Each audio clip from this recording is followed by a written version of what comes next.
Hey there, beautiful souls, and welcome to another episode of Empowered You, the podcast where we talk all things healing, growth, and turning pain into power.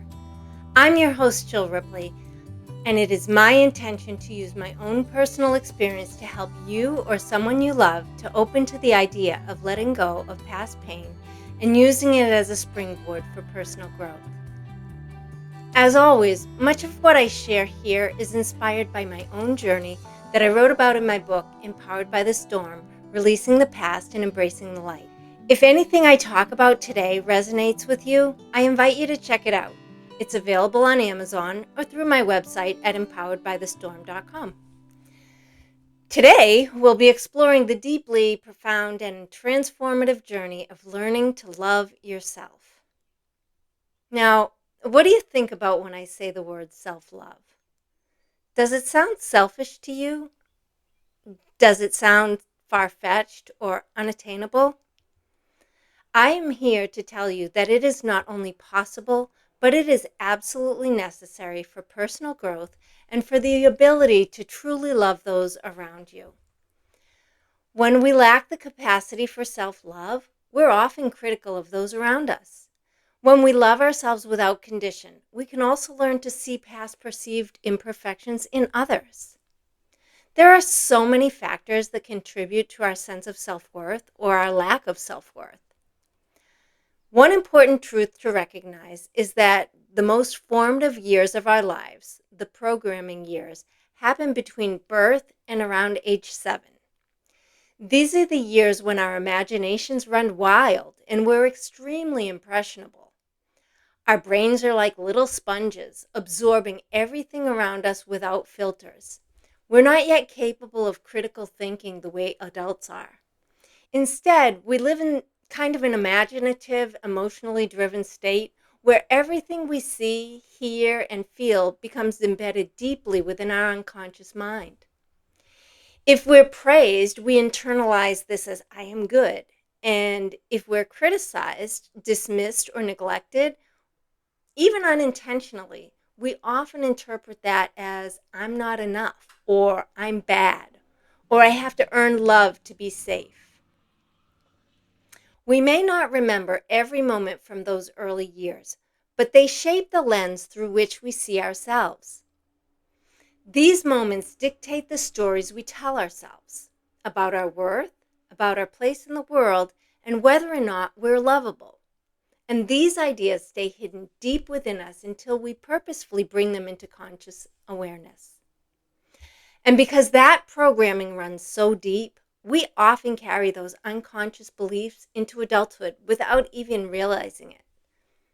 So when we start doing the work of self-love later in life, we're not just trying to be nicer to ourselves. We are literally reprogramming beliefs that were written when we were 5 years old, long before we had any understanding of how to navigate our emotions or the emotions of the people around us. That's why healing and learning to love yourself isn't just about positive affirmations or surface level self-care, though that is also very important. It's about meeting those early beliefs head on, and that takes patience, tenderness, and a willingness to go deeper. If you listen to the first episode on the mother wound, you'll remember we talked about how unmet needs in childhood can shape the way we show up in adulthood, especially in how we care for or abandon ourselves. This is a continuation of that healing, because learning to love yourself means going back to those moments, not to relive them, but to reparent them, to offer comfort, validation, and safety you may not have received then, but can absolutely give yourself now. So here's a gentle invitation. Take a few quiet moments and ask yourself, what messages did I absorb about love when I was little? What did I believe I had to do to feel accepted, safe, and worthy? You might want to journal on it. And here are a few examples to help you connect more deeply. You can ask yourself, when I got praised for being quiet and easy, Did I feel like I had to hide my emotions to be loved? Or when I was told to stop crying or to toughen up, did I feel like my feelings didn't matter or that they made me unlovable? Or when my parents only showed affection after I did something good, did I feel like I had to be perfect to earn love? When I was blamed for things going wrong in the house, did I feel like love was conditional or that I had to be perfect to be safe? Did I grow up feeling responsible for the emotional atmosphere around me? Like if someone was upset, it must have been my fault. If anything like this rings true for you, give yourself permission to feel it. Not to dwell, but to bring it into light with compassion. The goal here isn't to blame anyone because much of what happened to you as a child as a result of the caregivers around you was unintentional on their part. People parent the best way or the only way they know how. And if they were not taught well, they are unable to rise above their own conditioning. This is to bring awareness to what got imprinted on you like a brand. Because when you can see those beliefs clearly, you can begin to shift them consciously. You can begin to remind your inner child, you don't have to earn love anymore. You're already worthy. You always were. We've been conditioned by outside influences to believe we're never quite right. We're too fat. We're too thin. We're too smart. We're too dumb. We're too slow. We're too shy. We're too outgoing, too loud, too something. But the truth is, we don't need fixing. We need remembering. Remembering that the very fact we exist means that we're worthy. No matter your body type, you're enough. No matter your grades, you're enough. No matter your personality, you are enough. You don't have to shapeshift, perform, or earn your right to take up space. You already belong. And when we live in a constant pursuit of approval, waiting for someone else to give us the love we craved as children, we remain stuck in a loop that keeps us from becoming who we truly are. We give away our power. Real healing begins when you realize you don't have to prove your worth to anyone. You don't have to hustle for love. And the people who couldn't give you love the way that you needed, that's not your fault. And it's not your burden to carry. And this isn't just a theory for me. I've lived this. For a long time, I carried this quiet, unspoken belief that I just wasn't worthy of love. As I mentioned in my previous episode, my mother left when I was very young, not just physically, but emotionally. And then over the years, I lost my father, my brother, and my grandmother, all people that I loved deeply. And even though their deaths weren't intentional, something deep inside of me still interpreted those losses as abandonment, as if love always left me, as if maybe I wasn't enough to stick around for. And I didn't realize at the time, but that unconscious belief shaped so much of how I showed up in the world. I kept people at a distance. I overgave. I doubted my own self-worth. I thought if I could just be good enough, helpful enough, strong enough, independent enough, maybe I wouldn't be left again. But healing has taught me something different. You're allowed to be whole, even if others never saw your wholeness. You're allowed to choose peace, even if someone else is still living in chaos.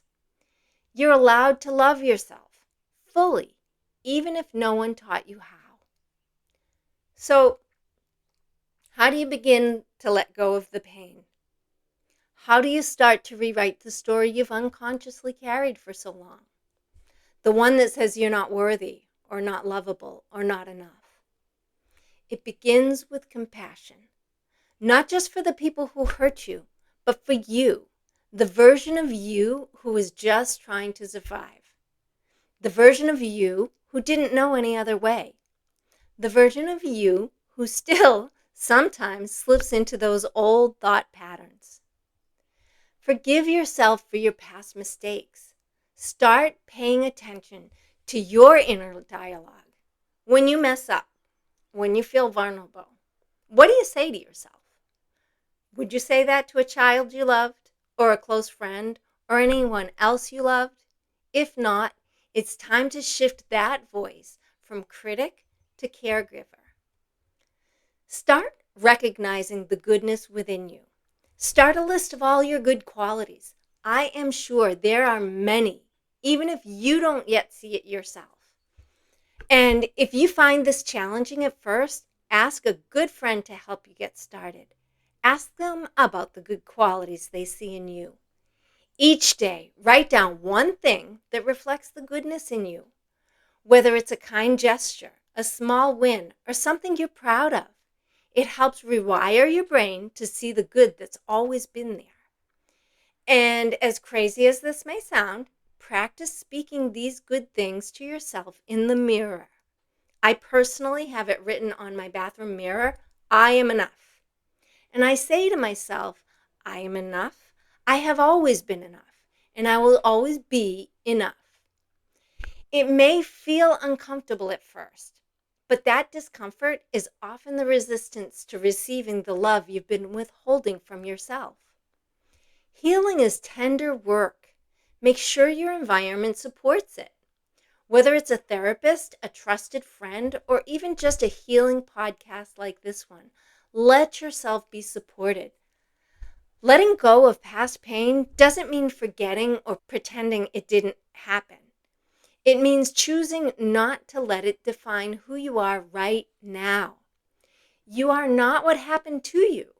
You are not the person that they failed to see. You are who you choose to become, starting today. Thank you for sharing this sacred space with me today. If this episode spoke to your heart, I hope you'll share it with someone who might need a little light. And if you haven't yet, hit that like button, subscribe, and follow me for more healing episodes. Because healing isn't a one-time thing. It's a journey, and I'd be honored to walk it with you. And if you're looking for resources, you can find plenty on my website, empoweredbythestorm.com. And until next time, stay grounded, stay open, and stay empowered. You've got this. Bye.